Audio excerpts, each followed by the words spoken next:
Israel-Iran युद्धामुळे पश्चिम आशियामध्ये अशांतता निर्माण झाली आहे। याची आता जगालाही झळ बसू लागली आहे। जगभरात कच्चे तेल, गॅसच्या किमती वाढू लागल्या आहेत आणि त्याचा थेट फटका सर्वसामान्य नागरिकांना बसू लागलाय।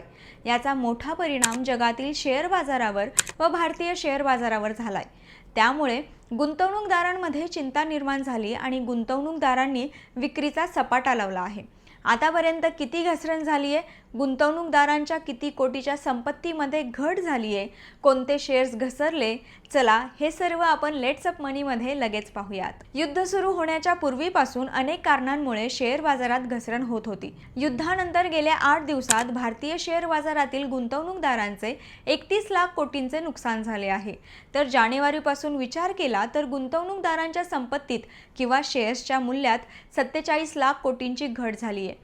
5 जानेवारीला निफ्टी इंडेक्स रेकॉर्डवर होता, त्यामुळे बाजारात नवीन बुल रन सुरू होणार असे संकेत होते। पण काहीच दिवसात शेअर बाजारात मोठी उलथापालथ सुरू झाली। निफ्टी 50 मध्ये 5% घट, बँकांचे शेअर्स सर्वाधिक कोसळले। 27 फेब्रुवारीपासून बाजारात जोरदार घसरण सुरू झाली। निफ्टी 50 इंडेक्स हा तब्बल 5% घटलाय। बँकिंग शेअर्समध्ये सर्वाधिक घसरण झाली आहे। निफ्टी बँक इंडेक्समध्ये तब्बल 8% घसरण झाली आहे। तर मिड कॅप आणि स्मॉल कॅप मधील शेअर्समध्ये घसरण सुरू आहे।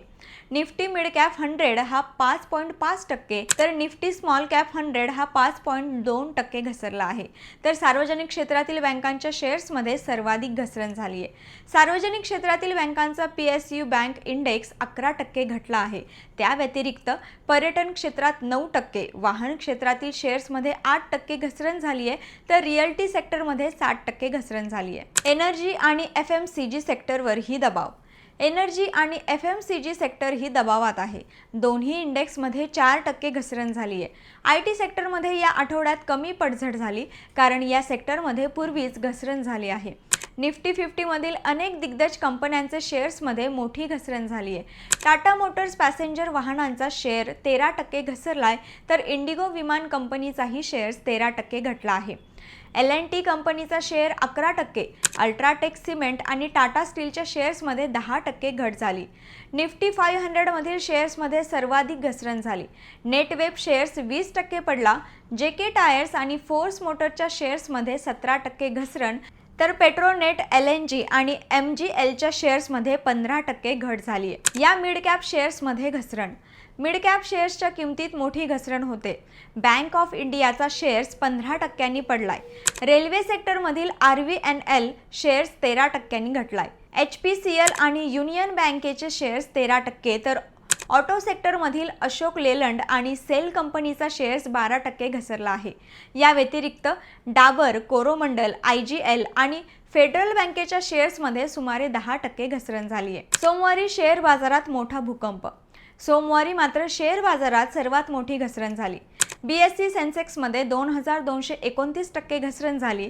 BSE सेन्सेक्समध्ये 2229% घसरण झाली। त्यामुळे BSE सेन्सेक्स 76,619 पर्यंत वर गेला आहे।